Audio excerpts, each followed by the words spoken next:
Hello, boys and girls, ladies and germs. This is Tim Ferriss, and welcome to another episode of The Tim Ferriss Show. I'm going to keep my intro short because I want to jump straight into the conversation. My guest today is Edward O. Thorp. He is the author of the bestseller Beat the Dealer, which transformed the game of Blackjack. His subsequent book, Beat the Market, co-authored with Sheen T. Kassouf, influenced securities markets around the globe. He is also the author of A Man for All Markets, subtitle From Las Vegas to Wall Street, How I Beat the Dealer and the Market. Thorp was one of the world's best blackjack players and investors, and his hedge funds were profitable every year for 29 years. He lives in Newport Beach, California, and his website is edwardothorp.com. Ed, it is so nice to see you, and thank you for making the time. Pleasure to be here, Tim. I've enjoyed many of your podcasts. Well, it's lovely to finally connect, and perhaps we'll get to the tiny concentric circles and small world that connected us at some point, but I thought we could begin with a little bit of background for people who may not have the entire context, and then we can fill in the gaps. So perhaps you could speak to a little bit of your growing up and your formal education, if you wouldn't mind. I was born in Chicago during the reign of Herbert Hoover, president number 31. So I've seen 16 presidents. I moved out to California with my parents during World War II and basically grew up in California, went through junior high school and high school out here, and then went to UC Berkeley and UCLA, and I got a bachelor's degree and a master's degree in physics. And then in the middle of my PhD for physics, I realized I needed more math, so I started taking it, and then I saw I could graduate more rapidly in mathematics, so I got my PhD in math instead. And then I went on to teach at UCLA, MIT, New Mexico State University, and finally University of California, Irvine. Now, how did gambling or interest in those types of applications of physics or mathematics enter the picture for you? Well, I'm a curious person, and you could say that it happened purely by chance. When I was teaching at UCLA, I got interested in beating blackjack. Somebody told me about an article that would let me play almost even. So one Christmas vacation, my wife and I went out. It was actually Christmas vacation of 1958 when just after I got my PhD. We went out to Las Vegas, and I never gambled because I knew it was a loser for most people, and the odds were against you. But I bet $10, and I played for about 40 minutes, and I had an interesting experience. The first 20 minutes, I had a little card telling me what to do, and people thought I was a fool who knew nothing about the game, and they were right that I knew nothing about the game, but the card made me much smarter than the other players. And so I made some remarkable plays that attracted their attention. And then they all hovered around. They wanted to see how I was making these plays. In one of them, I got a 7-card 21, which is very rare. And in most places, paid a bonus. They didn't pay a bonus in this particular place, but they thought I was trying for that, and I somehow managed to produce it. So I realized they didn't know much about the game, really. And I went back and read carefully the statistics article and realized that I could see from my math background how to actually devise a system to beat the game. So I set about to do it. And about that time, I moved from UCLA to MIT, and I had access to the big computers at MIT. This was back in 1959. They had an IBM 704, which was a refrigerator-sized machine that served 30 New England universities. So I taught myself how to program. And as I worked my way through with my ideas, I saw that I had a winning system. And it was just a matter of finishing all the calculations. So I went ahead and did that. And then I wanted to find out, I wanted to get this system published because I thought that from my experience in mathematics and what I'd seen happen elsewhere, other people would claim they did it and grab the credit. And that annoyed me because it had already happened to me in mathematics a couple of times. So I went shopping for somebody who could get me quick publication. And turned out that on the MIT campus, there was a man who I knew nothing about named Claude Shannon, who was an institute professor. And he was a member of the National Academy of Sciences. So he could get me, if he approved of what I wrote, a quick publication in the Proceedings of the National Academy. It would only take a couple of months to get it out. So I looked him up one day, and the secretary at MIT's math department said, there's no point in going to see him. He doesn't see people. He's very private. And if you do get to see him, you're only going to have 5 minutes. So I finally managed to see him at lunch for 5 minutes. And after we talked, he said, well, it looks like you've got all the main ideas here. Yes, I'll put this through, but we have to change the title. The title was A Winning Strategy for Blackjack. And he changed it to something like a favorable strategy for 21, which sounded better. And he didn't want to make too bold a statement for the National Academy and make it look like this was just a gambling paper. So anyhow, the paper got sent in, and it caused a sensation because I had submitted an abstract to the American Mathematical Society meeting in Washington, D.C., where I was going to present. By the way, they initially rejected the abstract, saying that this is just another fool with a system that doesn't work because we know you can't beat gambling games. But on the abstract committee was a person I knew well from UCLA, a number theorist named John Selfridge, became quite well known in number theory. And he said, well, if Thorp says it's true, it probably is, so you should accept this abstract. So I went there and I presented, and I thought there'd be about 50 mathematicians in the audience, but instead there were 300 people. It was jammed, and a lot of the people were very odd looking. They had pinky rings on and sunglasses and tropical shirts in the middle of winter. So after I finished, they lunged for my little handout. I brought 50 handouts, thinking that's all I would need there. And I basically tossed the handouts out and left as quickly as I could. Then it was picked up by a fellow named Tom Wolfe, who became a famous American novelist. And he wrote, he was a young reporter then. He wrote a piece for AP, which went across the country. And so it got massive press. And that led to me writing a book and telling everybody how to do it after a couple of years. Between the time I wrote the book, though, and when I told people how to do it by publishing, I went out and played blackjack myself and proved the system worked. I figured that there's no point in writing a book unless I knew it really worked. I knew it worked in theory, but what if you actually tried to do it? And a lot of things, they seem to work in theory, but when you get down and actually put something to the test, you find out there are all kinds of things you didn't think of. Turned out in this case, it worked very well.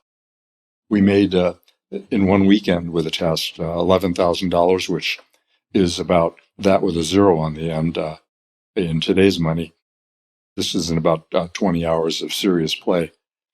So I had a lunch money at MIT for a very long time thereafter. Ed, let me just jump in for a moment. So a couple of questions.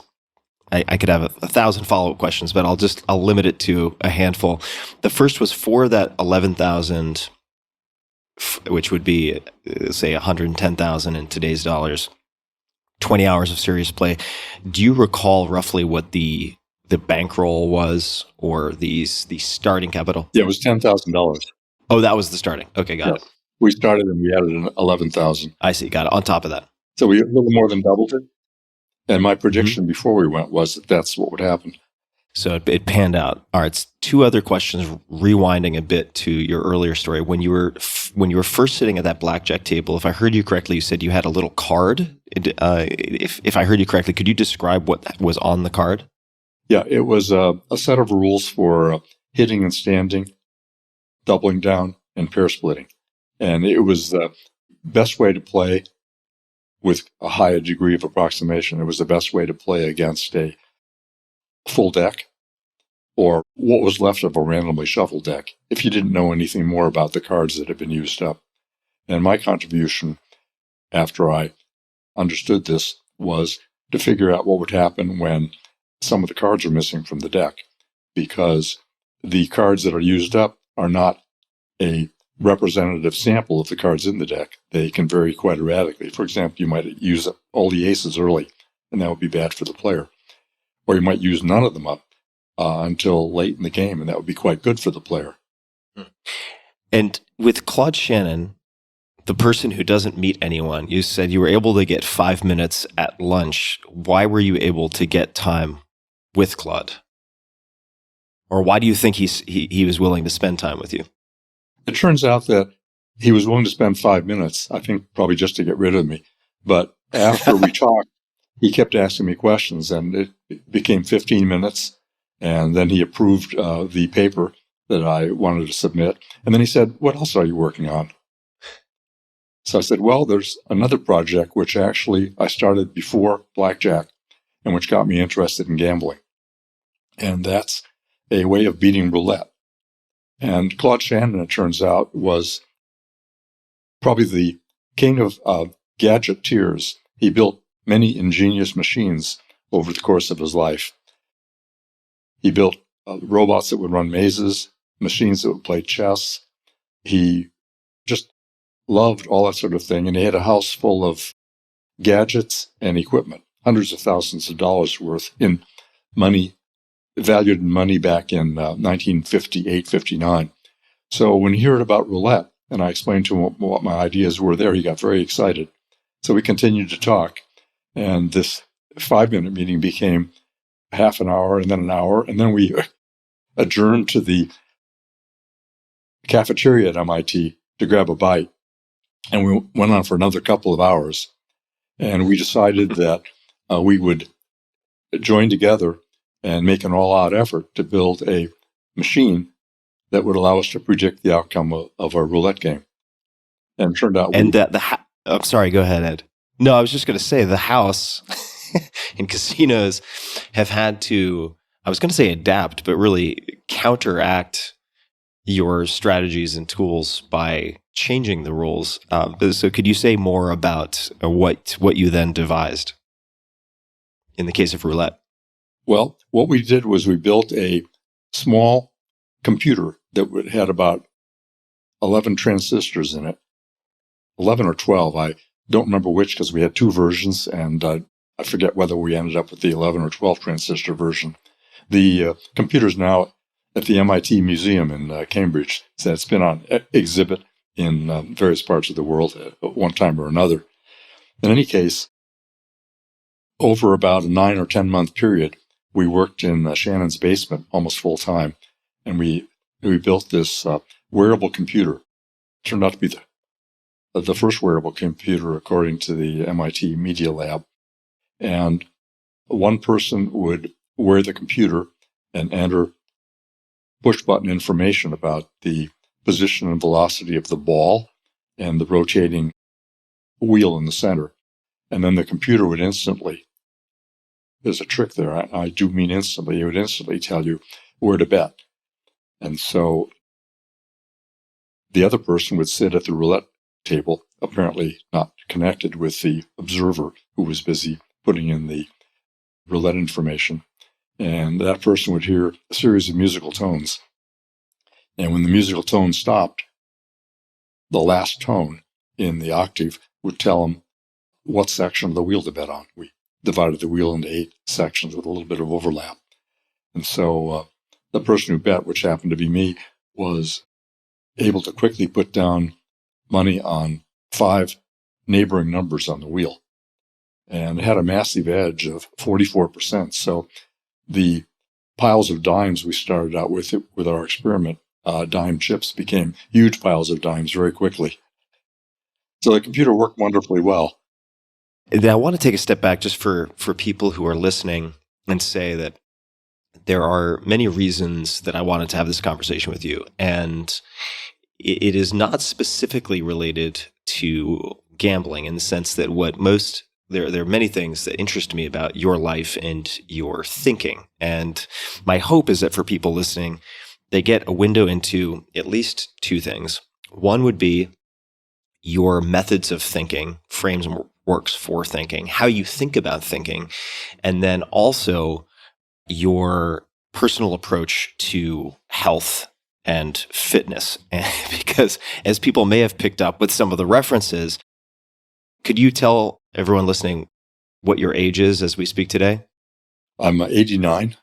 And for those people who can't see video, you look like you're in your 60s. And I am just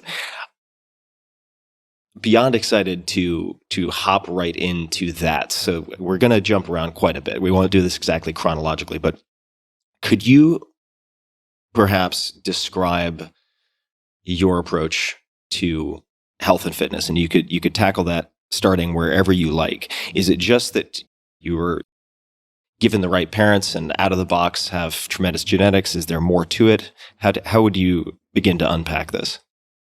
I kind of wandered into health and fitness by accident initially, just like I wandered into blackjack and roulette.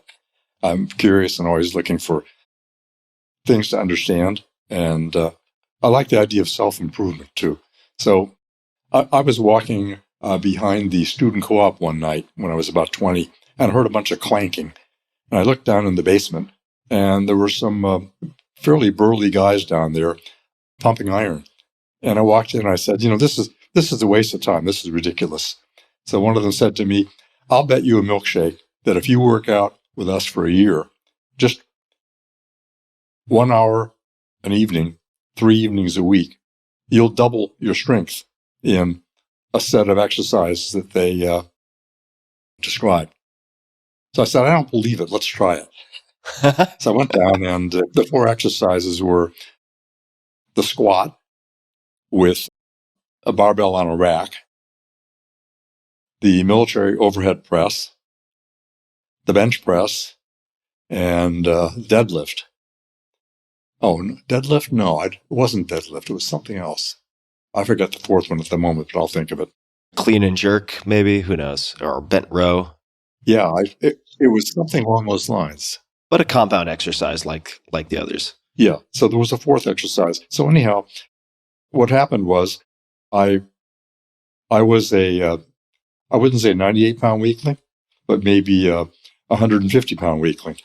And at the end of a year, I could military press 185, which was at least double what I started with. I could bench press 375. I could do 15 at 325, and I could squat with 375. I could do sets, and forget what the other one was. Wish I could remember it. In any case, I was astounded that all this came to pass. So it made me pay attention to strength at least. And some time went by, and I did a little swimming because I got interested in scuba diving. And then one day in my 30s, I was jogging along the beach with my brother-in-law, and he said, let's go for a little jog. I went for about a quarter mile, and I was gasping. I was 35 then, I remember. And I said, this is awful. I'm in terrible shape. I have to do something about this. So they had a book on aerobics by somebody named Ken Cooper, who had a lab down in Texas and started, in large part, the aerobics revolution that swept the country. So I started keeping track of his points. He gave you points for various degrees of aerobic effort. I think if you did a mile in between 12 and 15 minutes, you got 1 point, and you did between like 10 and a half and 12, you got 2 points, and so forth. So I started trying to run a mile a day, and I did that. Well, I ran a mile every Saturday to start with. And then one Saturday, I decided to try a little further, so I ran 2, and then 3, and then I said, I'll try a 10-mile race. So I got into a 10-mile race, which was kind of foolish, but I finished and I did reasonably well. So then I said, I'll try a marathon. So then I got into marathon running, and I really liked that. I did that for about 20 years until I hurt my back weightlifting. All my bad events have been from pushing myself athletically.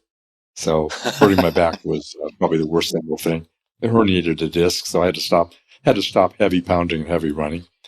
But 20 years of road running, and well, more than that, maybe 25 years, and marathoning gave me, I think, a very good base for going forward. And so now I do things like I'll walk about 3 miles 3 or 4 times a week, and I spend about 2 days in the gym doing stretching and strength exercising, core strengthening, and so on. A lot of emphasis on core because of my back, which is just fine now. I was just going to ask how your approach seems like it has evolved and changed over time. Say after 50 years of age, or in the last, say, 40 years or so, are there any particular changes that you made in addition to the core strengthening to support the back that you think have contributed to your longevity? I've evolved. I try to listen to my body. So I do what I enjoy. And the rule I started to follow was some is better than none, and more up to a point is better than less. So there's no excuse. I mean, if you tell yourself, gee, I'm not going to do this because I can't do the whole program, that's a big mistake. Just start doing it. And I find that if you start doing it and you get used to it, you find more and more things that you kind of like that you can build on. And then you just keep getting better at it. Mm. I was probably in my best shape at around 55 to 65 because of all this. Wow, that is inspiring. I am just about to turn 45, and even amongst my, just to say, age cohort, it's very common for me to see people giving up even in their 40s and blaming it on age. But with you sitting in front of me describing your trajectory and sort of adaptive habits, I feel like those excuses don't hold a whole lot of weight. Is there any other advice?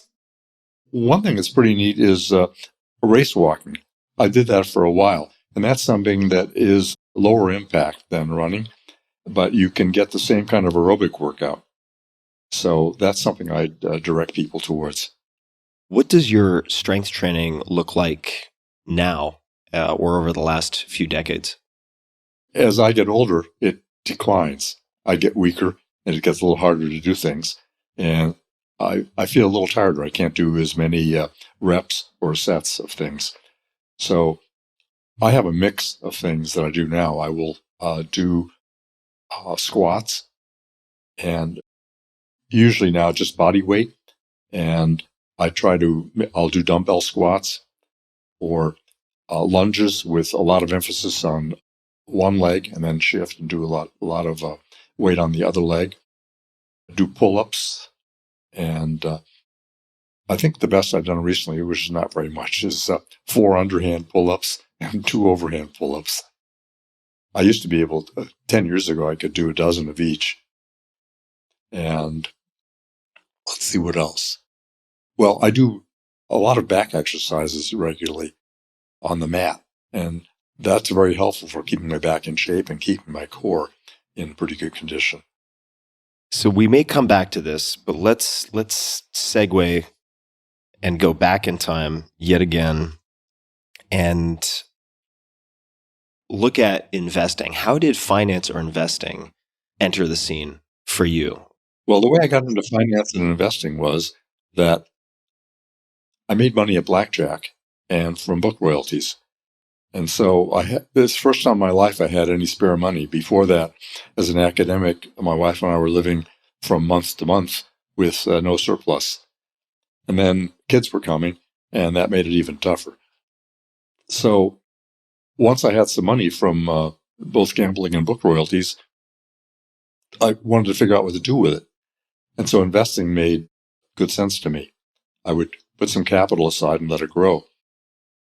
I started out by making a lot of foolish beginner mistakes, which cost me. And then I decided to sit down and really figure this thing out.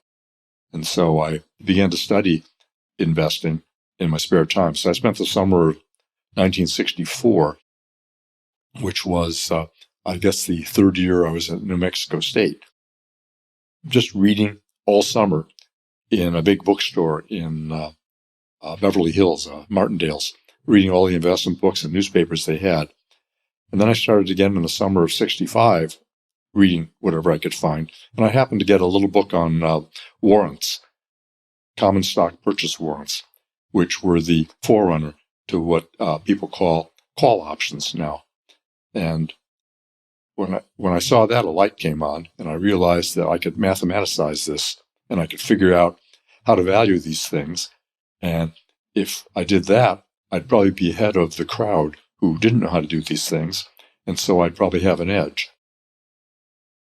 By chance, I came to UC Irvine when it opened in the fall of 1965, and I was telling one of the deans there about this idea that I had and that I was working on. And he said, "Oh, we have someone else who does that." And it turned out to be Sheen Kassouf. And so the two of us hooked up, and Sheen Kassouf had actually been doing it in practice, and he'd already made an elementary model for trying to judge warrants. So we decided to write a book together and work out more of the details and theory. And so that became the book Beat the Market. And that launched both of us into separate businesses. And so I began to do what I call warrant hedges. And basically you buy a cheap warrant and you short common stock against it. That's one way. Or you buy an overpriced warrant and you short it. I said buy. You short an overpriced warrant and you buy the common stock against it to hedge the risk, because they tend to move together. And when, in the case of the overpriced warrant, as it collapses toward zero or toward its conversion value, you capture an excess return. And what I found was that you could make a steady 25% a year with practically no risk doing this. So I was doing it for myself, and then word spread around the UCI campus, and people wanted to sign up. So I signed up the dean of the graduate division, and I also signed up the secretary to the chancellor and some people in the math department and so forth. So I was managing a whole collection of little accounts for people, and they were making 25% a year, and they kept telling everybody about it. And the dean of the graduate division happened to be an investor also with a fellow named Warren Buffett. And Warren Buffett was, at that point, shutting down his partnership because everything was overpriced back in 1968. Prices were crazy. And the dean of the graduate division wanted to know where to move his money to. So he introduced me to Warren Buffett to kind of check me out to see if I might be a good place to put it. And so Warren and I got along fine, and apparently I passed the test because the dean gave me his money to invest.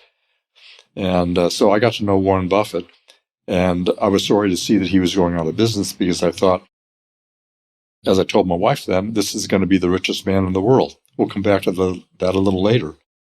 I think you'll find the follow-up to that quite interesting. So anyhow, I got the idea of forming a hedge fund from Warren Buffett, who was just closing down his hedge fund. And so I went into business managing accounts, and then merged the accounts into the hedge fund and started this hedge fund or private limited partnership. And that ran for about 20 years and used ideas that I kept generating, mathematical finance ideas, to keep staying ahead of other investors and making excess returns. And in 20 years, we only had 3 down months out of all those months. And those down months were less than 1%. So it basically just printed money every month. And it made just under 20% annualized during that time. So here was I'm very risk averse, as you'll find as we continue to talk. And so this thing ran with extremely low risk, but yet had a very high return. So that was my entree into investing. That's one hell of an entree. So 20 to 25% annually. Let's touch on a few points here. So there were 2 other people who I believe read Beat the Market or were influenced by it, Fisher Black and Myron Scholes. Could you just perhaps fill in the dots with that, because Nassim Taleb refers to the Black-Scholes model with a different name. Could you perhaps just fill in the gaps there for people who are listening?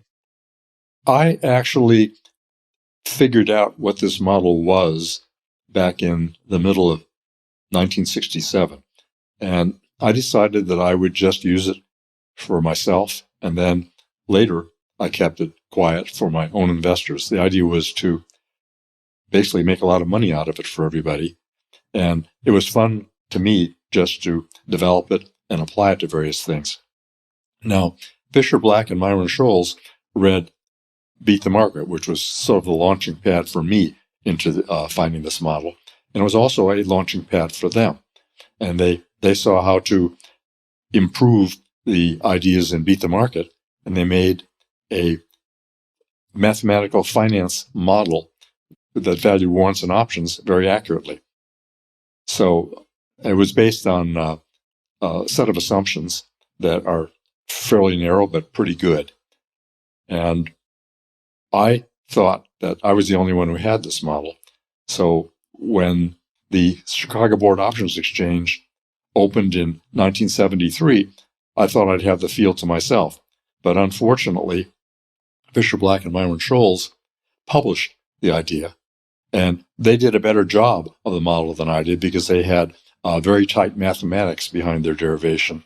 I had to make a couple of assumptions to get to the same point, but they were reasonable assumptions, which turned out to stand up in practice and in theory later on. So in any case, they published the model, and I thought, I have this hedge fund I've been running for a few years. It's been doing well. We're going to make a lot of money in options, but now Scholes and Black and Scholes have told everybody what the secret is.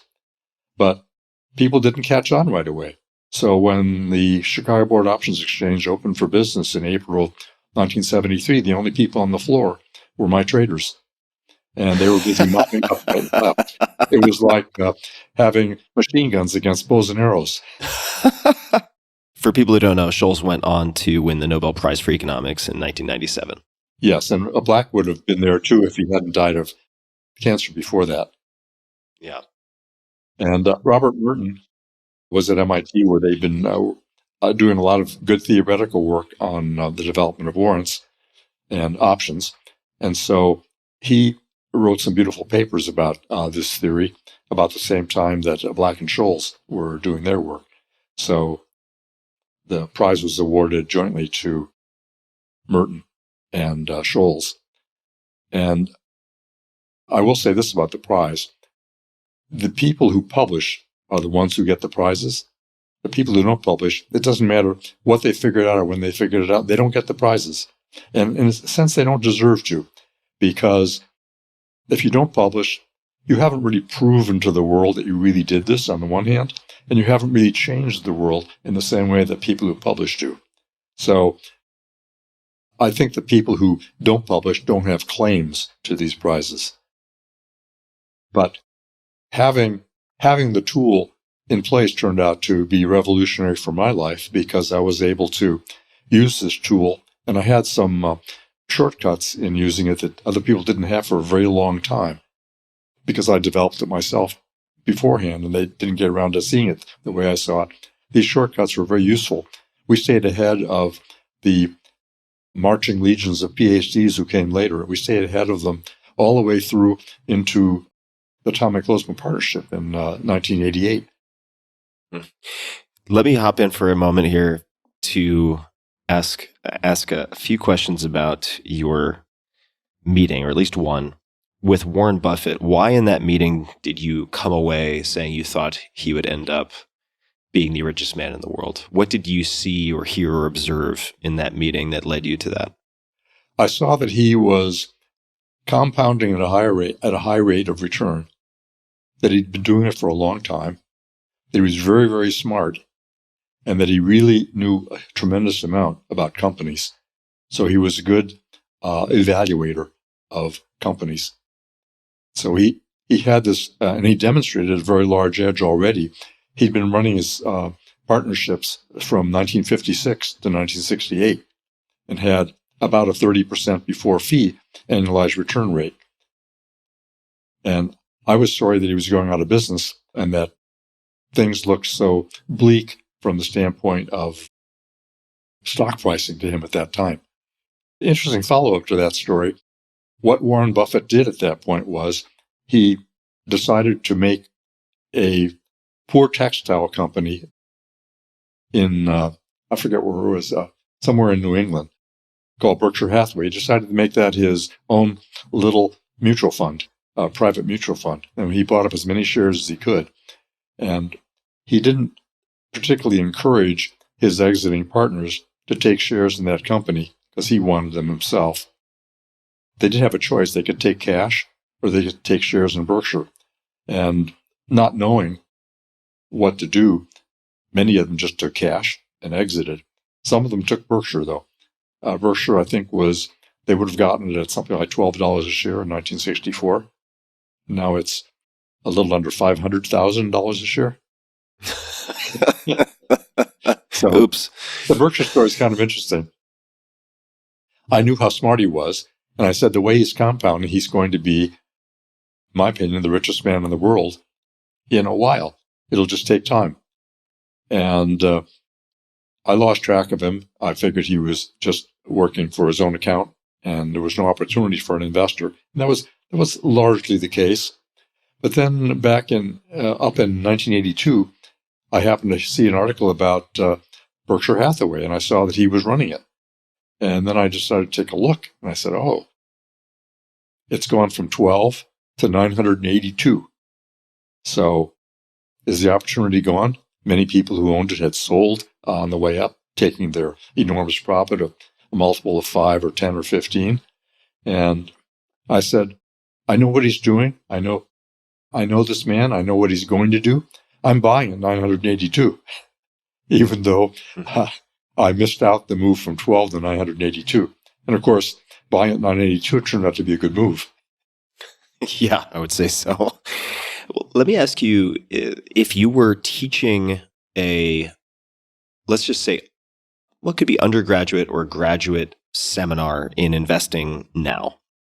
So you were teaching a class of neophytes how to invest, and some are, say, mathematically inclined and some are not. It's a very mixed group. What types of tools or thinking frameworks, heuristics, mental models, anything would you focus on in the first handful of lectures? The first thing I would tell them is the answer is really easy for almost everybody, but you're not going to believe me until you work it through yourself and understand it. And I'll tell you the answer to start with, and then I'll try to convince you that it's the right answer. So I'll just tell you the answer to start with. The answer is, if you're a long-term investor, you should just buy and hold equities.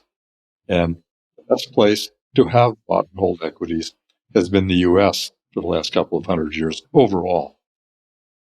Equities here have compounded at about 10 or 10.5% for 200 years. The data for the first 100 years is not as good as the data for the last 100, but the data for the last 100 is quite good and very well documented. How does that do against everybody else? Well, you can prove by logical and mathematical arguments, and I won't go into all the details here. Some of it's in my book. It's also in other places. You can prove that if a person simply buys the index and holds it, he will outperform most of all the other players.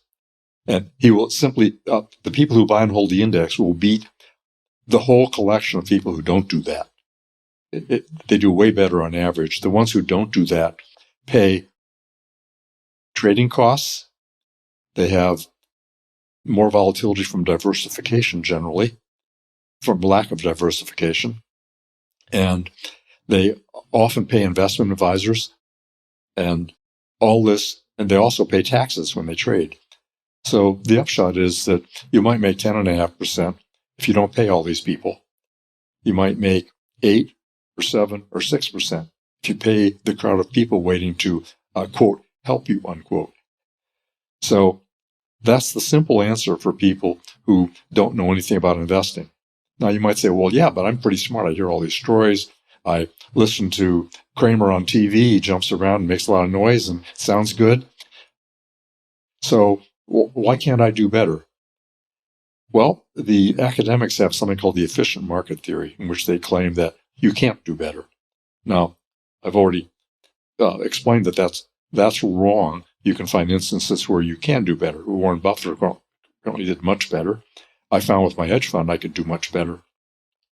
But the kind of work you have to put in to do much better is substantial. It doesn't seem like it at first, but when you get into it, there are all kinds of details and follow-ups and things to be checked out. And you end up spending a substantial amount of time and energy figuring out how to do it better. And for everybody who finds out how to do it better, the rest of the crowd who isn't buying the index is doing a little bit worse, because you can show that the whole collection of people who don't buy the index are themselves as a group like the index. Because everybody as a group is like the index. You subtract the index part out, and the rest is like the index too. And so the people who aren't buying the index, but are like the index as a group, are busy paying all these costs. Taxes, investors, investment advisors, and so forth. So on average, that whole group does worse. So you're paying basically casino vigorish or whatever if you're not indexing. And you've got to beat that in order to do better than the indexers. And obviously, the group can't beat that.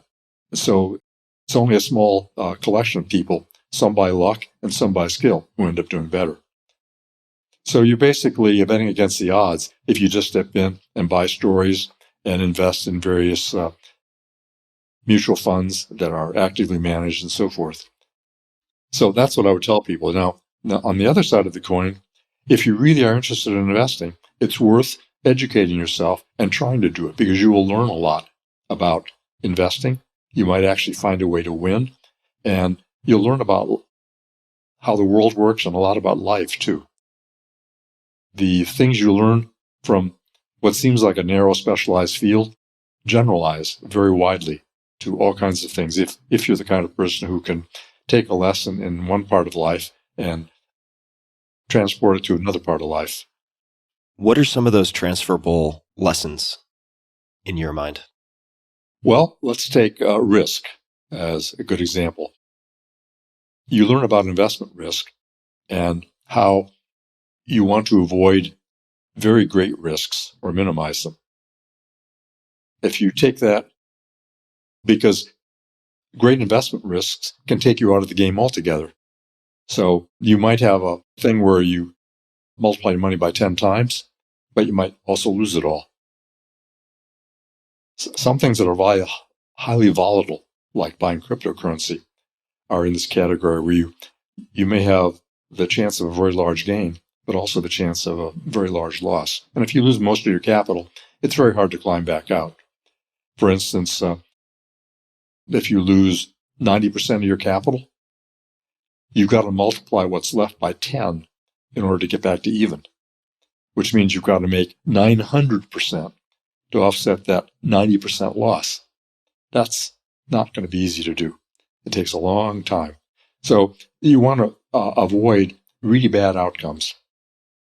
So I applied that, for example, to COVID. I thought about what to do and how to deal with it. And I said, at my age, the stats that came over in early 2020 showed that people 85 and up were dying at the rate of, if they were male, 18% of those who got it. And even now, the death rate is very high for those who get it. If they're unvaccinated, it's probably pretty close to that. And if they're vaccinated, it's maybe a tenth that. So I consider that a risk that can take me out of the game with fairly high probability. So I'm going to avoid getting COVID if I possibly can. I'm going to mask up. I'm going to avoid crowds. I'm going to think about what the risks of various activities are that I do and decide whether it's worth it. So I did my own analysis of COVID and its risks and tried to be very careful from that on. And I think it's paid off, and it's paid off for my family too. I've passed this information on to people around me. Do you have any recommendations for, and this might sound a little meta, but how people should think about long-term thinking or the long term? Because the recommendation for, say, an equity index or index ETFs was predicated on investing and holding for a long period of time. What would you consider sort of the minimal viable long period of time? If you have an answer to that, and how can people become more aware of their own weaknesses related to short-termism or short-term thinking and switch to more long-term? I tend to be a long-term thinker. You might say, well, if you're 89, how can you be a long-term thinker? Well, I have children and grandchildren, and I also am feeling pretty good and staying in good shape, so 89 may not be all that old at this point. In any case, I would say that if you're looking at 15 or 20 years or more, maybe you have a dynasty trust or something like that, or you have descendants, and you yourself expect to live 15 or 20 years or more, the best investment, I think, is to buy almost entirely equities and hold it. You might want to have a little cash around, but I think Buffett recommends 90% index and 10% bonds or short-term, intermediate-term bonds for cash. That does just about as well as 100% equities. I just put it all in equities because I have enough, so I don't have to worry about fluctuations up and down. If you have a shorter time horizon, you may want to do things differently. And it depends on how much you're going to need and how much you have. I have a set of rules that are a little bit helpful here. I'll start with what I'll call the 4% rule. Suppose that you're going to retire and you want enough to last you from your capital throughout the rest of your life. I would say a pretty good working rule is to put it mostly in equities and spend 4% of your capital each year, or less if you can. And that ought to last you from, say, the 60s till the end of your life. It's not guaranteed, but pretty good chance it will. Then I have the 2% rule, which I found by studies, both mathematical and by simulation of stock returns. If you only drain 2% out per year, then that money will probably grow in perpetuity. There's a small chance it'll be extinguished by really bad downturns, but very small. There is an organization that freezes people, and they asked me for advice about how to invest their endowment fund. Freezing meaning cryogenically freezing people? Yes. And so I said, for the endowment fund, which is going to get people out of being frozen sometime in the far future, 50, 100, 200 years out, for that fund, you're going to want to invest long-term and let it run, because that's going to get you the most money down the road. And if you're going to attempt to reanimate somebody, there's no specific timetable. If you don't have enough money to reanimate them at a certain time, you can wait a few years and let the money grow a little more. So you want money to grow to as big an amount as possible in the far future. And so the 2% rule for the endowment fund, I think, was a pretty good rule for spending, because all the simulations showed that it would grow to a very large amount over a period of time. So that's long-term thinking. Intermediate term, I think of that as maybe 5 to 15 or 20 years. And there, something like the 4% rule that I described might be good. And for short term, it's just a matter of what your needs are and what you're going to have to come up with. And people are in various ranges of wealth. There's what you might call poor, where you don't have very much to save or put aside, and it's going to be hard to retire and hard to make it. Then there may be middle-class people who can put a moderate amount away. I know somebody, for example, she has saved about $1.5 million, and she is in her mid-50s. I think she'll be fine. So I've explained to her, pile it all in equities and let it rip. She gets scared every so often when there's a downturn. And she calls me and I tell her, just hold fast. And then it goes back up. She said, I'm really glad I held fast. A lot of people are what I call scared rabbits. And when the market goes up, they get confident, they start buying. And then it drops and they get really scared at the bottom and they sell out. And then it goes back up and they buy again. And it drops and they get really scared at the bottom and they go back out again. So they seem to have the worst of it all the time. Doesn't feel good to go through life as a scared rabbit. And it certainly hurts your financial standing. That's where thinking for yourself comes in. Yeah. You won't hold fast to something unless you understand it yourself. There's an old saying, give a person a fish and they eat for a day. Teach a person to fish and they eat for a lifetime. Mm-hmm. And there's a similar thing for thinking. If you give somebody advice about a problem, they might solve that one problem. If you teach them how to think about problems, they can solve problems for the rest of their life. And so that's the way to go. And also, if you give them advice and they don't understand what the advice is or how to think about it, there's a good chance they won't take their advice. I'll give you an example. Back in 1991, I was invited to review the portfolio of McKinsey & Company back in New York. And so they had a profit sharing and a pension plan. And I came and I looked at all the things they had, and the things they had were really quite good. But there was one very strange investment they had. It printed out 1 or 2% a month every month. They've been doing it for years. They had a record going back into the late 60s, supposedly. And I said, how do they do this? And they said, well, we don't know exactly. They tell us that they won't explain what their method is, but we can show you our accounts. So I looked at their accounts, and I saw that this account bought stock, and it put option positions on called collars. They had a put option a little below the stock price, and they bought a call option a little bit above, and the two things paid for themselves. It was self-financing. So they didn't have, apparently, a whole lot of risk. But I could show that in a down market, they would lose in a down month. In an up month, they would win. But they won every month.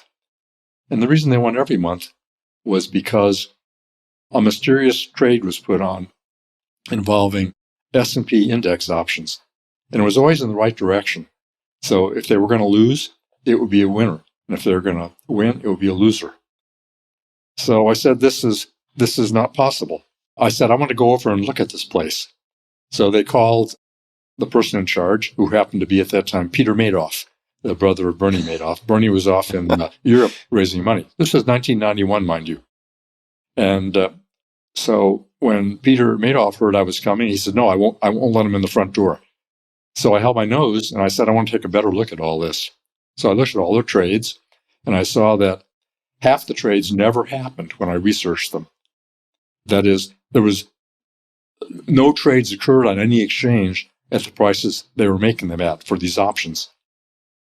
Another quarter of the trades had so much volume that the volume couldn't have happened because there wasn't that much volume on the exchanges where they traded. The last quarter of the trades, which consisted of 40, there were 160 to start with, the last quarter of the trades didn't happen anywhere. There was no explanation. So I said, okay, let's look at some of the trades that actually could have happened. So I went to a vice president of Bear Stearns, rest in peace, and said, we do a lot of business together. I'd like to ask you a special favor, which you might or might not be able to grant. I'm going to give you 10 options trades. I'd like to know who was on the other side of these trades. In particular, was Madoff & Company on the other side of any of them. So they researched the trades, and they came back and said, no, can't find any trace of any Madoff & Company. So I said to McKinsey, this is a fraud. And they said, but we're making 20% a year. And I said, well, you're making 16% a year currently in your other investments. Would you rather, if I'm right, this 20% is not real and the roof's going to fall in someday and you might lose your jobs. On the other hand, if I am right and you move, you have saved this problem. If I'm wrong and you move, you're only going from 20% to 16%. So, it makes a lot of sense to just exit. So they exited in 2 months. We inquired of everybody we knew, I through my network, they through their network, to find out who had investments with Madoff and how much they had. Now, we could only cover a small part of the territory because our network was not comprehensive. And it turned out that about $500 million we were able to identify. Now, that means that there was a lot more than $500 million out there. How much more, we couldn't say. But things were looking very bad. On the other hand, how could you challenge Madoff? He was a pillar of the National Association of Securities. I think he'd been a past president. He'd been on committees there. He was the biggest third market, that is, the exchange maker in the country. So a respected person and well known to everybody. And he had thousands of investors, as it turned out. And because he had so many investors, everybody knew it had to be right because surely those people had checked it all out. Now, finale of the story is that when I was doing this, the person who invited me, who was a hedge fund manager himself, who invited me to do this for McKinsey, he had been an advisor to them. This person believed in Madoff, continued to go out and raise money for him. And in 2008, when the news came out that Madoff was a fraud, my son called me up and said, Dad, the stuff you've been telling me about for 17 years, it finally happened. It blew up. So anyhow, this fellow who had been running a fund of funds and included Madoff in that fund of funds, it's a special type of hedge fund that invests in other hedge funds. He had been doing this and had a very big fund of funds. He was raising money for Madoff the same week that the bad news came out. And he had his own personal money and his family's money and trust fund money with Madoff. But I had explained everything to him in great detail. I knew him quite well. At the time, back in 1991, that McKinsey and Company had this analysis explained to them and decided to pull out. So the whole point of this is, here's a person who had all the information. It was explained very clearly, and he just didn't believe it. And he himself was in the investment business and was very successful. But he was a reporter in times past, and his family made a lot of money. In the 30s, he came from a rich family in Chicago. And the way he figured things out was he would poll people, and he would ask people what they thought about something. It would be like I asked you, what's the best diet pill I can take? You'd probably say there aren't any good ones, and I'd probably agree with you. But right. He'd ask 100 people, and then they would, in fact, be a poll, and he'd go by the poll. So just imagine that you asked 10,000 people whether they thought you could travel faster than light. And all but one said, yep, you can do it. I saw it on TV. And only one guy said, no, you can't do it, Albert Einstein. So a guy like him would overwhelmingly reject Einstein and believe the 10,000 average people who just said, yeah, you could do it. Because the poll was 9,999 to 1 on one side. So he doesn't think for himself. He lets the crowd think for him.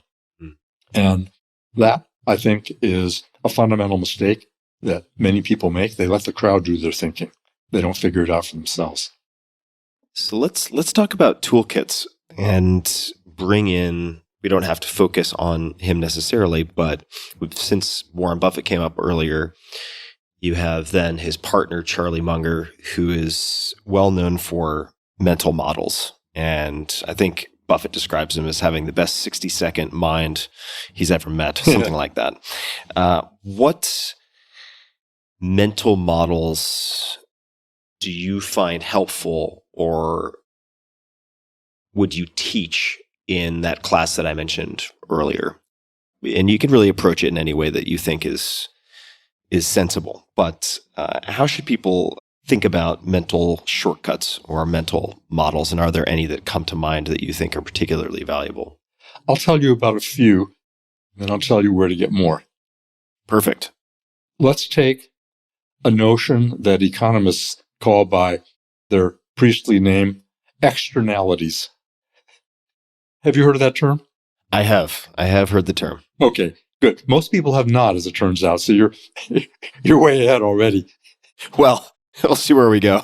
An externality, simplistically, is a consequence that's of somebody's action that's generally not intended, and it's usually bad, but it's sometimes good. And I'll give you examples of each of varying sizes. Here's a bad one that happened to me actually last week. I go out to get in my car and I find out that the tire's flat. I look and I see a sheet metal screw in the sidewall, which means that this tire is going to have to be replaced. So I end up taking care of the problem. Where did the problem come from? Most likely, I think, down the road from me, there's been a lot of construction going on. I've noticed as I go for walks that pieces of metal are often lying in the road, sheet metal screws, nails, other things that aren't good for tires. I pick them up when I happen to walk by, but I don't get them all, and the workers are carelessly depositing more. Not very many, but it only takes one to give me a flat. So this is an unintended bad consequence of the work going on there. Who benefits? Well, the homeowner does, because he doesn't have to police his guys to clean up carefully and sweep the streets afterwards. He doesn't have to spend another $5 a day on sweeping labor to make sure that none of these things are there. But it cost me $500 for a new tire. Unfortunately, it's a Tesla Plaid with a 10.5-inch wide Michelin tire, so the tires are not cheap. So this is an unintended bad consequence for me that saves a very small amount for the guy who's doing the construction a few doors down. Let's take a little bigger one.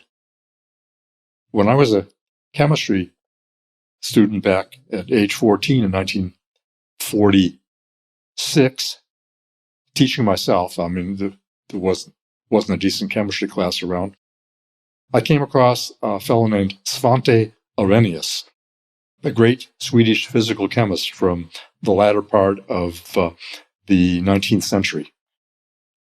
He, at that time, and I learned it then, did a study of how gases in the atmosphere trap heat. And he explained how much the heat trapping power was of various gases, including carbon dioxide. And he explained very clearly how much carbon dioxide would contribute to global warming as it increased. So this was known way back then. And I knew it as a 14-year-old.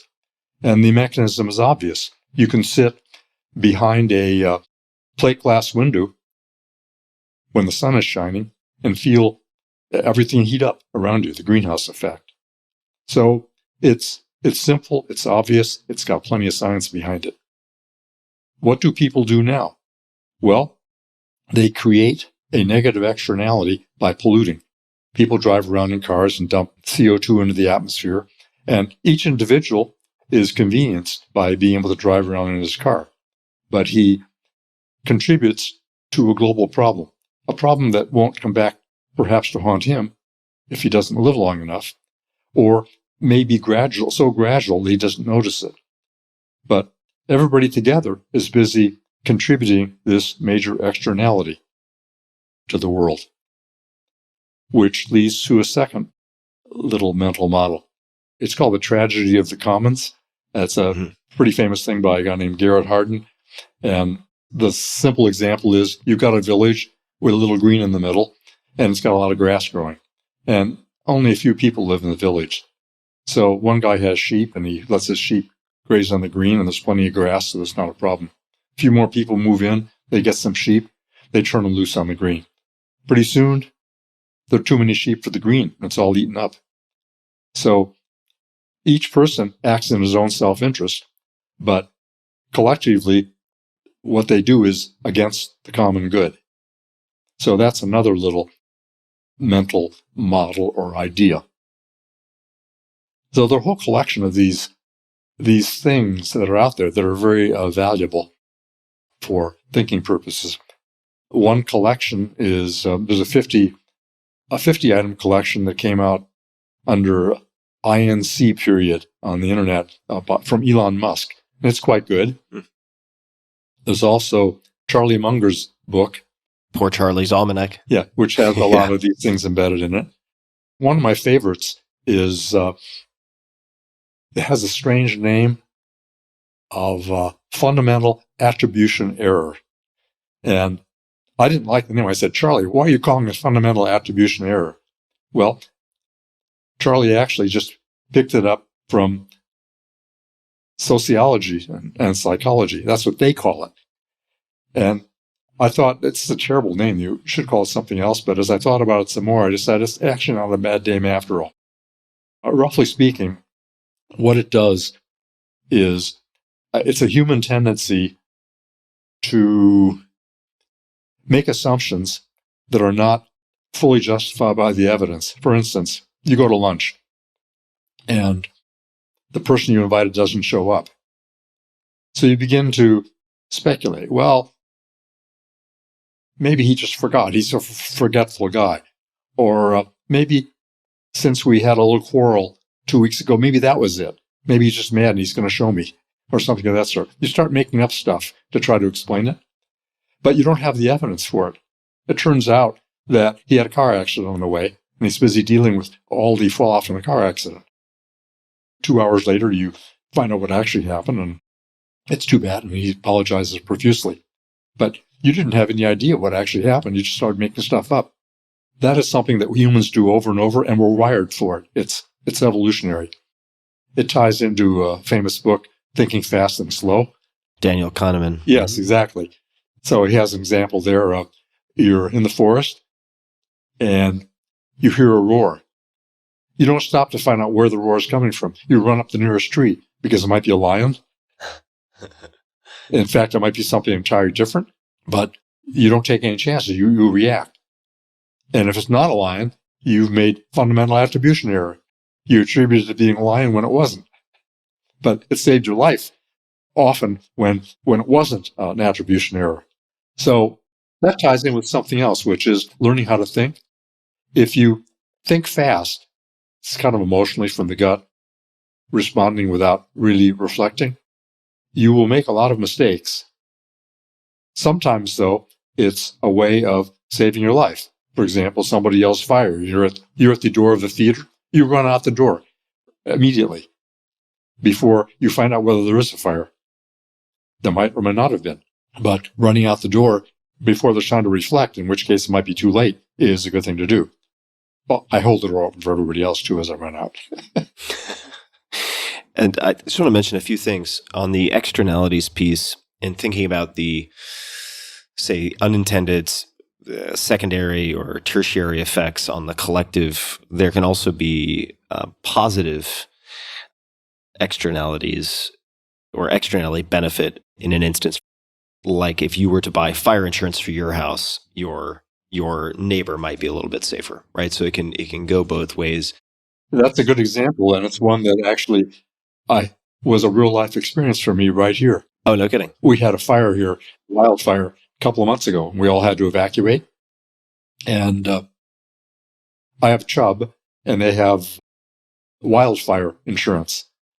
And so I have that. And so Chubb actually had a water truck out here, which protected not only me, but lots of other people in the neighborhood. Is the next step after identifying these externalities, for instance, in the case of the construction site, thinking about how to somehow create and enforce incentives such that someone is acting to the benefit of the collective? For instance, the construction site where someone's not spending $5, but it costs individuals who are affected $500 to replace a given tire. I'm sure there are a million different examples of this. Does that then lead to a study of incentives? Yes, that's a good point. That if somebody creates an externality that's negative, a good thing to do is to tax it. What we've learned is if you tax something, you get less of it. So let's take carbon, for example. If you tax carbon, you'll get less of it in the air. So a carbon tax is the rational, logical solution to the whole pollution problem. All you have to do is make the tax big enough, and people find other ways to do things than pollute with carbon. However, that leads to another thought principle, which is the difference between rational solutions to social problems.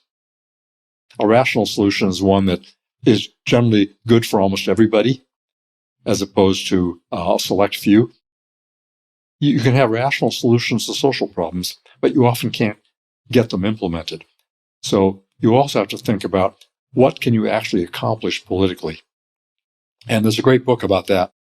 There's a professor at Yale, the Sterling Professor of Political Science, Ian Shapiro. I listen to podcasts, yours included, when I go for my walks. And his course was one of the ones I listened to. It's absolutely great. It talks about how to actually get something done politically. And we've seen that, for example, the Biden administration has had great difficulty getting very much of what it wants to do passed. And it could learn a lot from this professor who has a lot of good things to tell them. He has a book called The Wolf at the Door, which is fairly recent, which basically explains the things that I learned in his political science course a few months ago. And it tells you how to form coalitions that can win and how to pass things that will stay in place. For example, Social Security stayed in place because it had a strong constituency that it created right away, and that constituency was going to defend it forever after. And it politically, even though some politicians and occasional political parties have tried to destroy it, they have not been successful because the constituency is so embedded and so strong now. So anyhow, he has a clear description of how you can actually get things done. And he believes, I think, that you can make incremental progress, discouraging as though it seems these days, by doing the right way of putting coalitions together and defending against blocking coalitions. So it's a very insightful course. Anybody who wants to get something done evolutionarily I would recommend reading his book. And I might say, we're in a crisis of democracy now, in my opinion. And we have three paths. There's devolution, which I think we're undergoing now. There's evolution, which I hope is the way things work out, in which we fix things and things get better. And then there's revolution, which is extremely ugly and unpleasant. And one of your previous interviewees, Ray Dalio, has a book that I think is very well worth reading, even though it's a tough slog. And maybe I'd change the writing a bit, but it's a real contribution to thinking about the crisis that we're going through now. And it talks about the changing world order. I think that's the name of the book. And the rise of China as an empire and the decline of the United States as an empire. And I think that we have some serious thinking to do. We can't just sit back on our laurels and say, we've been so great. We've been the world superpower and hope that it's going to last. We have to do things differently. So anyhow, I'd recommend that. I also would second that recommendation. Francis Fukuyama has also some fantastic writing that is worth exploring. And I have that Dalio book within 15 feet of me here where I sit right now. And, as speaking as someone who studied also in China myself at a pretty fascinating time to be there. I was around in Beijing at 2 universities in 1996, and I've tracked things pretty closely since. That it's definitely worthwhile to read up also on the history of China, because that is going to and is coming to bear as we speak on the entire sort of three-dimensional chess of geopolitics, which is fascinating and also at times terrifying, certainly. Let me ask you, if I may, what other investors, aside from Warren Buffett, impress you? And they could be people who are no longer actively investing. They could be current. But are there any other investors who come to mind who have particularly impressed you outside of Buffett? And the reason I ask, for people who are wondering, is related to what you said earlier, that by studying investing, by participating in investing, you get to stress test and look at how other people stress test thinking and cognitive biases and so on. Is there anyone who comes to mind for you outside of Buffett? There are people in the hedge fund world who have done remarkable jobs at various times, but they're not accessible to your listeners or to most people. For example, let's take Jim Simons of Renaissance. Right. Renaissance Partners is basically a private operation at this point, but it's been extraordinarily successful, uses PhDs in computers and math and code breaking and so forth. And it has, from around 1989 or 90 on, been spectacular in its performance. Probably the best risk-adjusted record in the world from that time forward. And for people who want to read more about Jim Simons, there's a book called "The Man Who Solved the Market," which is a good read. Although you're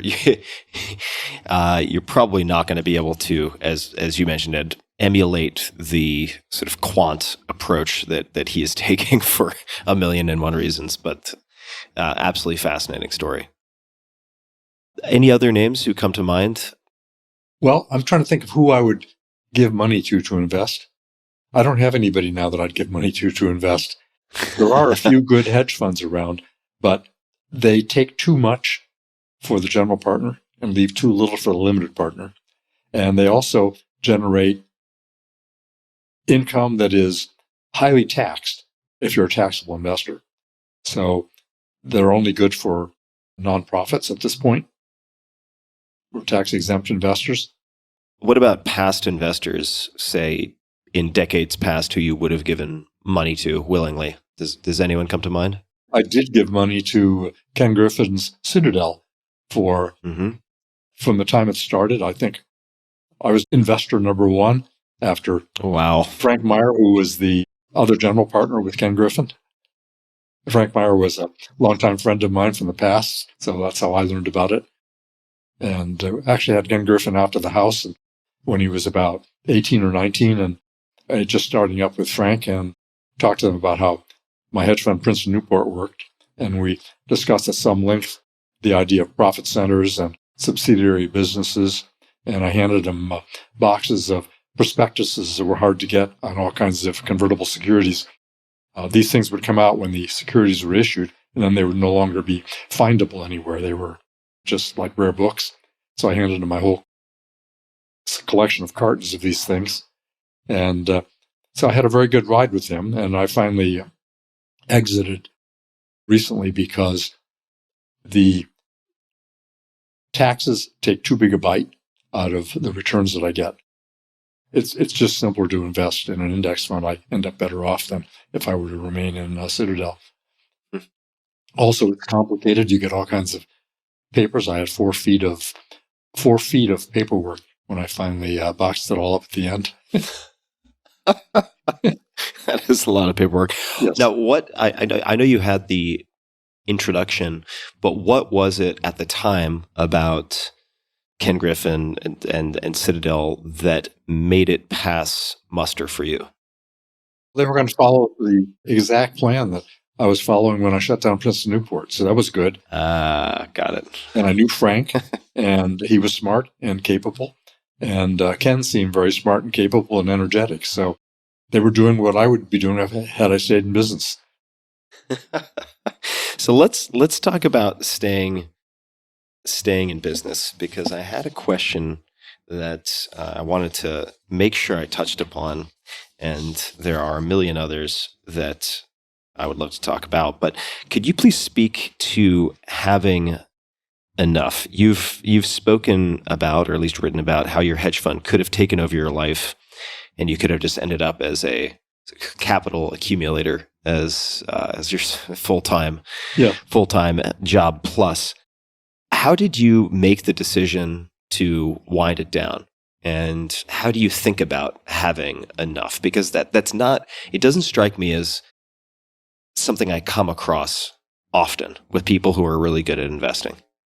The way I got into the investment world, I was an academic and I was curious and I found things interesting.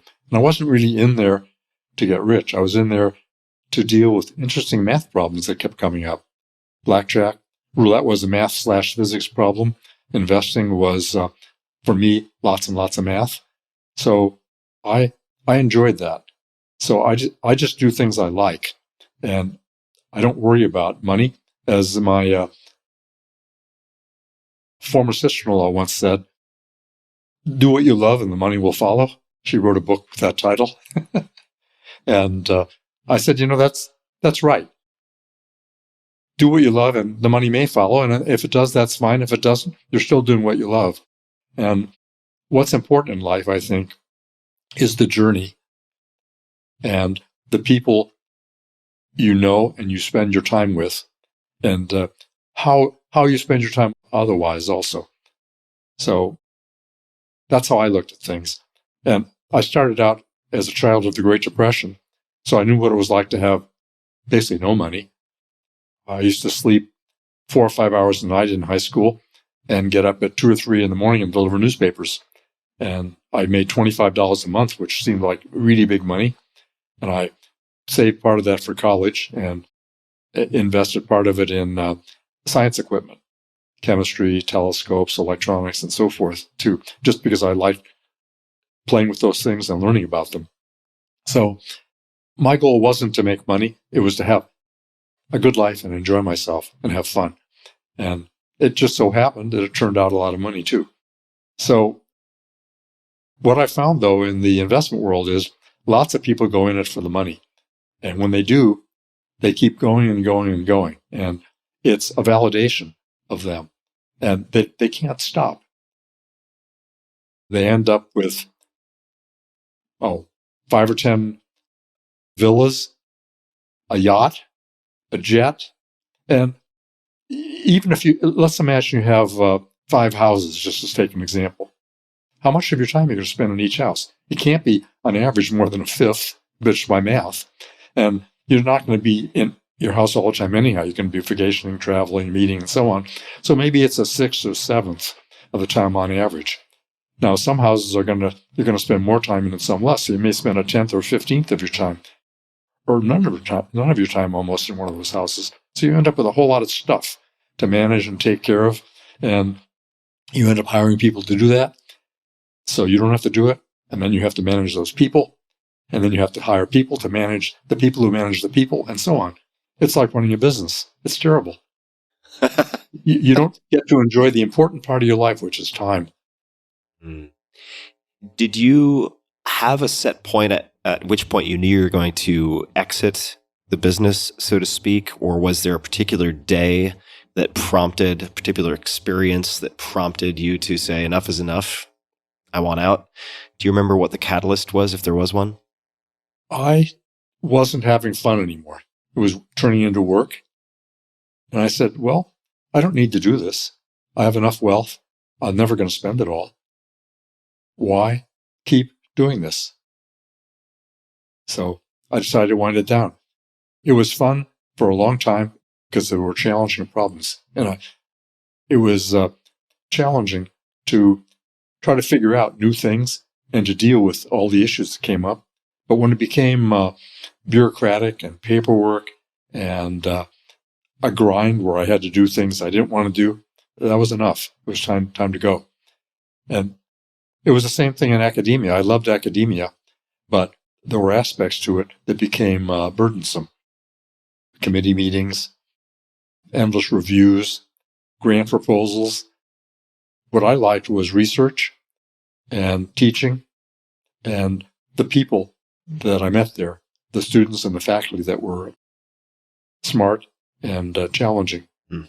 And if it was only that, I'd still be there. But it wasn't only that. And I found other things that were equally or more fulfilling. So anyhow, I just migrate to where I want to be. I don't have a set thing that I have to keep doing. Let's explore that a little bit further.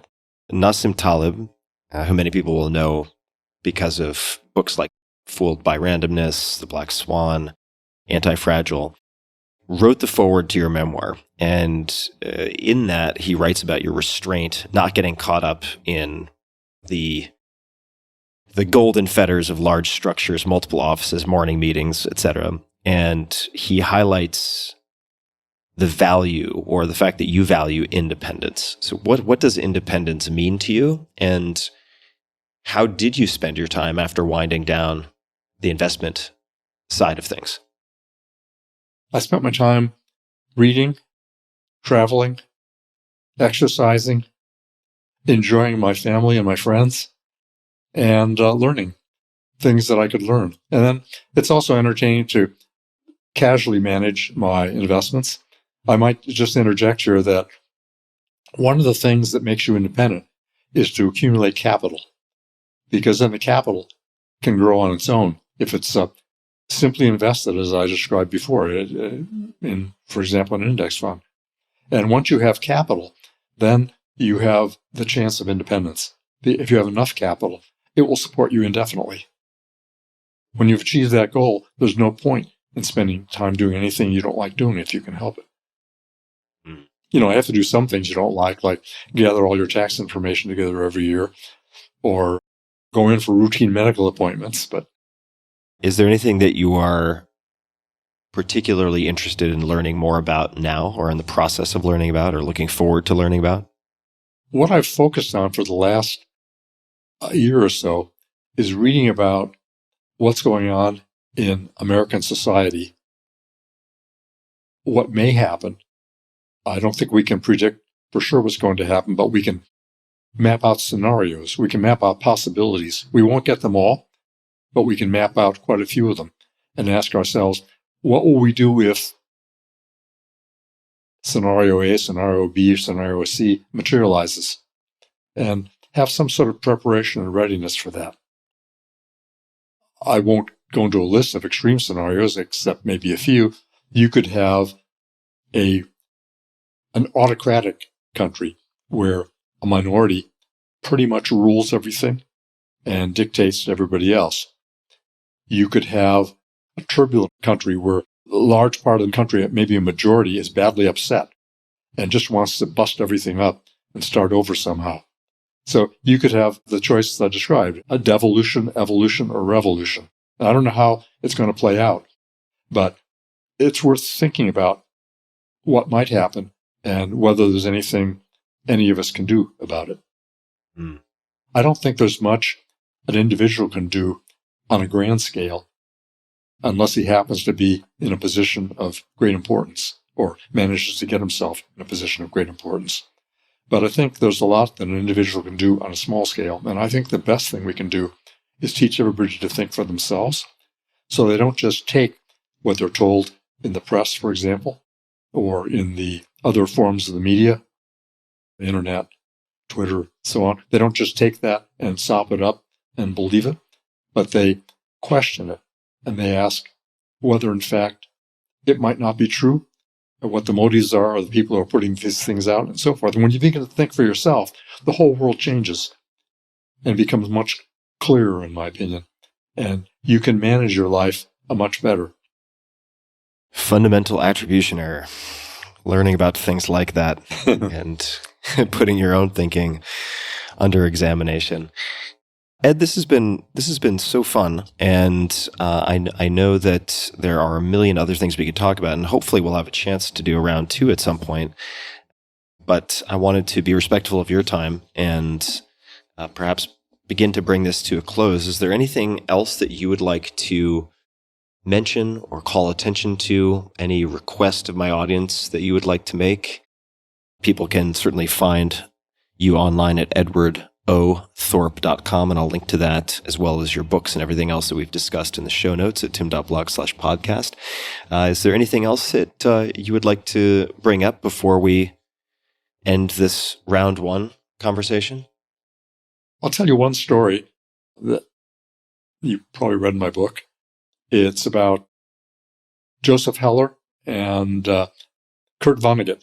Yes, please. Joseph Heller wrote this famous book, Catch 22, of which they made a movie way back, maybe 50 years ago. I'm not sure exactly when, but it was very well known and famous at the time. And Kurt Vonnegut is well known too for a variety of books.